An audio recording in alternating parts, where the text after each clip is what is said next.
is everything that you need to know in order to have the best start in Duet Night Abyss. Alright, so when you first log in, you have to pick a main character for the first part of the story. Only one for now. It's a demon one, and then later on in the story, not now, you can pick the second main character, a human. The main characters can either have the same genders or different ones. It doesn't matter. The Duet in Duet Night Abyss stands for 2 main character stories. Once you pick your main character, I recommend you to focus on the story mode, since most of the game's features are locked behind it. So just play the story until you reach level 40, where you unlock most of the stuff, and it doesn't take that long. By completing the main story, you also get some weapons for free. So these ones here, and also all of these 3 characters. Okay, not her. So the first character that you unlock is Margie, this one here. So she's kind of a bit harder to play at the start of the story. So the next 2 characters that you'll unlock pretty early in the story are these 2 here, Veronica and Rebecca. And these 2 characters are just the best, man. Like, these 2 are the ones that I'll main at the start. So Veronica will be my main on-field character, and then I'll use Rebecca as my AI companion. She's really good for AFK farming, but for now only focus on Veronica since she's a lot easier to play. Focusing on one character means that you'll be spending your resources more wisely and progress faster, since your one character is super strong and you can beat the enemies a lot faster. So after you unlock these 2, then later on in the story you unlock 2 more characters, the Outsider and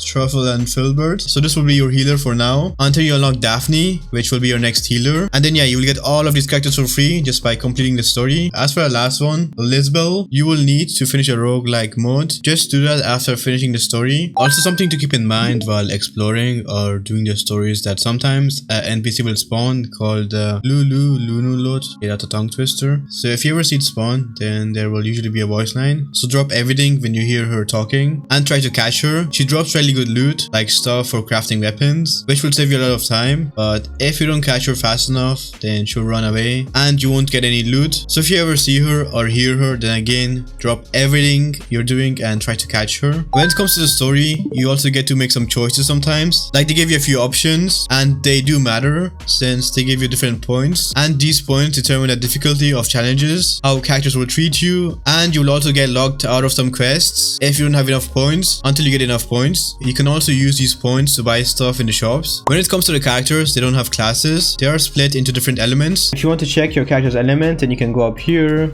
and then you can hover over the symbol next to their name, and as you can see, Hydro, Pyro, Anemo, Electro, Lumino, which is light, Umbrio, which is dark. Alright, let's start with the weapon system first. So in this game you have both melee weapons and range weapons, which are not locked to characters. So every character can use every single type of weapon, but some of them prefer certain type of weapons. As you can see, for Psyche, she wants pole arms and assault rifles, and then Rebecca, she wants pole arms, Tabitha, she wants grenade launchers, and Veronica wants swords. So what does weapon mastery do? Well, it just increases their attack when they have these weapons, but you don't have to give them these weapons. And some characters have exclusive weapons called consonance weapons. So this is basically from their ultimates, and this is the only type of weapon in the game that you can share between characters. As you can see, Psyche has one, Veronica has one, but Rebecca doesn't have one, since her ultimate is a burst and not a weapon. And when it comes to the weapons in this game, you can change their color to whatever you want, so they can like match your characters, as you can see. And you can use both type of weapons at the same time. So right click for the ranged weapons and left click for the melee weapons. You can also craft weapons when you unlock the forge. A character with a mustache will appear. Let's get to the artifact and relic system. So this game has demon wedges, which is great because there's no RNG involved, so you can get guaranteed stat increase each time you upgrade them. As you can see, I can level this up and then bam, guaranteed stat increase. And you can also share these between characters and weapons. So you only need one of each, and you don't need to spend hours grinding for the right set or rolling them just to get 2% more damage. So the only thing that's limiting you here is a tolerance cap, which doesn't really matter, since you can raise this just by leveling up your characters,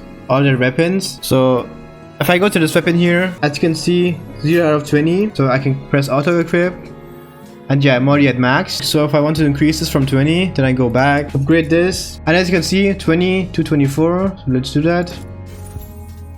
Bam, 24. And now we can add more stuff here. Yep. And you can see the tolerance for each demon wedge at the top here. Alright, so why does this matter? Well, that's because you can halve the cost of this. So instead of 10, you can make it 5 just by pressing this slot and then clicking on adjust slot track and then picking the right symbol that matches the demon wedge. And once you have the right one and you put in your demon wedge, then the cost gets halved. And to do this, you need the track shift module, which you can get from the weekly boss or crafted. As you can see, there's 2. There's one for characters and then one for weapons. And yep, most of you guys already noticed it, this game has loadouts.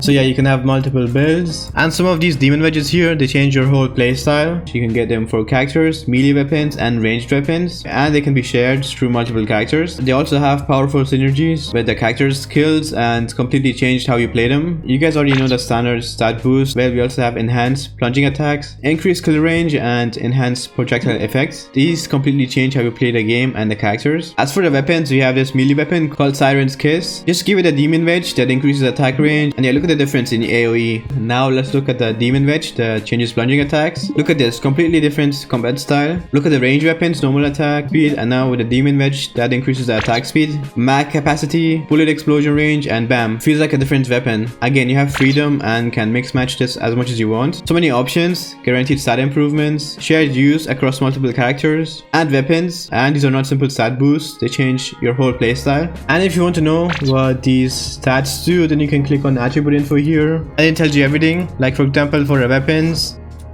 slash attack. And most of you guys are probably wondering now, how do you get the demon wedges? Well, that's pretty easy. You can go up here to combat or just press L, and as you can see, these are your commissions. So yeah, we have a ton of them. So when it comes to demon wedges, we have like different ones. We have one for characters, this is for melee weapons, and this is for ranged weapons. And then we also have this one, which is like general ones. Another cool thing about the game is the pets, which are really worth having, especially at the start of the game. So if we click here, then yeah, we can see the pets here, and each of them have like special abilities here. As you can see, you can usually find them in the open world while exploring or inside dungeons and then tame them there, but yeah, you don't always catch them, so it's not guaranteed and sometimes you fail. So yeah, as you can see this one here, if I press Z, this damage equal to 24% of my attack to nearby enemies. And then we have this one here, so this one was a 5-star, this was a 3-star, and yeah, this one here boosts pyro damage, and its skill gives me 60 points of sanity, which is just insane. This thing is broken. When it comes to the pets, a really good one is called the Proboxy. So what this thing does is that it detects Ganemons, which are the pets, and one chest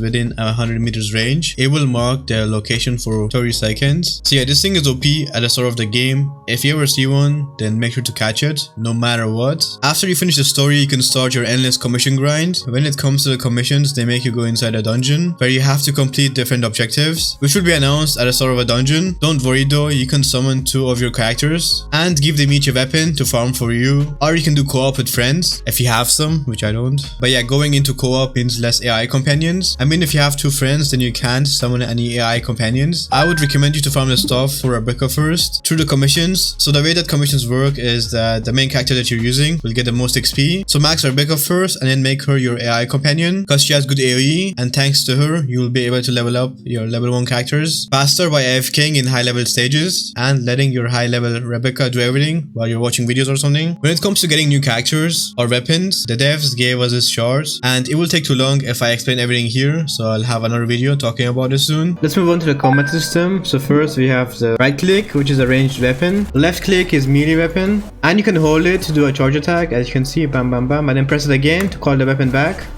And then we have E, which is your skill button, which you can upgrade here. So press skill, and then yeah, you can see a preview of your skill, what they do, and also the multipliers. So yeah, each character has a skill, a ultimate, a passive, and another passive. Q is your ultimate. Bam. And in order to use your skill and your ultimate, you need sanity, which you can think of as your mana bar. And yeah, you can increase the limit by using demon wedges and fill it super fast with certain pets. So my pet can fill up my sanity bar if I press Z. Bam, there we go, it's max now. The game does have a combo system, so yeah, you want to get it as high as possible and then hold the heavy attack button to unleash big damage. The game also has finishers for bosses. You first want to stagger them by getting their stance bar to 0, and then while it's filling up again, you're doing 200% more damage to the boss. So yeah, save up your finisher until the bar is almost at max to get the most out of the 200% damage, and then when it's about to cap, press the F button to do your finisher and do a lot of damage. Next we have the movement system. So yeah, we have the usual WASD for the directions, shift to dodge or to dash, and you can see your dodge counter here. So yeah, I can only do 2 right now. Bam, and then it says insufficient dodge attempts. Next we have the jump with space, double jump with double space. We also have the plunge attack, so yeah, jump and then attack. And then we have the crouch button, control. You can also slide with this. So yeah, crouch and W to slide. And if you want to jump super high up, then you can press the control button, look up, and then jump. And yeah, you can jump super high with this. If I do a normal jump without looking up, then yeah, it's not as high. So yeah, control and then jump. Control, jump, and yeah, you can do this endlessly since there's no stamina bar in this game. And then another thing that you can do is control, jump, and then plunge attack. And then bam, I jump all the way from up there to here. And if you want to go even further, then you can jump and then aim. So let's say I'm trying to go from here to there. As you can see, my double jump is not enough. But if I do the same thing while aiming, I can go a lot more further, as you can see.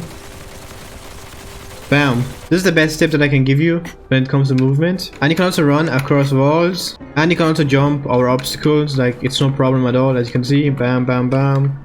No problem. When it comes to the co-op, so if you go to any commission here, let's go to this one. Then you can press the matchup button, and then you'll get matched with 2 other players. And if you want to make friends, then the game has a global chat here. So you just press it, and then yeah, you can recruit people here. Global chat, team chat, when you're in a party, and friends, which I have none of. So yeah, if you're like me and you don't have any friends, then you can summon your characters that you already wished for to help you in missions. So as soon as you get a character, then you also get their sigil, which you can then use to summon them. And you can also pick out their loadouts. As you can see, their melee weapon, their ranged weapons, the demon wedges for their weapons, everything. So yeah, and then in game I just press T and then click on them. And then they get summoned, up to 2 characters. Once you can redeem codes, which you can do by going to your profile, click settings, general settings, and then enter your gift card there. Make sure to redeem these codes, and if you never want to miss out on future codes, then you can join our Discord server, link in the pinned comment, get the Duet Night Abyss ping roll, and unlock the server channel, and then you'll always get pinged after any new redeem codes or web events, like this event that gave you a free shiny pet. You could choose whichever you want before the launch. You can also ping the game helper role in case you need help with anything in the game. And then finally, my most important tip is to enjoy the game. There is no rush, the game doesn't have any stamina system, so it's fine if you make mistakes in the beginning, like farming the wrong stuff, since you can always just go back and then farm as much as you want. Again, no stamina system, and you don't have to do everything that I told you on day 1. Play at your own pace and enjoy the game's beautiful story and environment. I'll be making a lot of guides in the future, since I am a DNA creator. You guys will see me around a lot, and if you want me to be a part of your journey, or if this video helped you, then you can help me by liking and subscribing. And yeah, have a wonderful rest of your day or night, and good luck with your farming.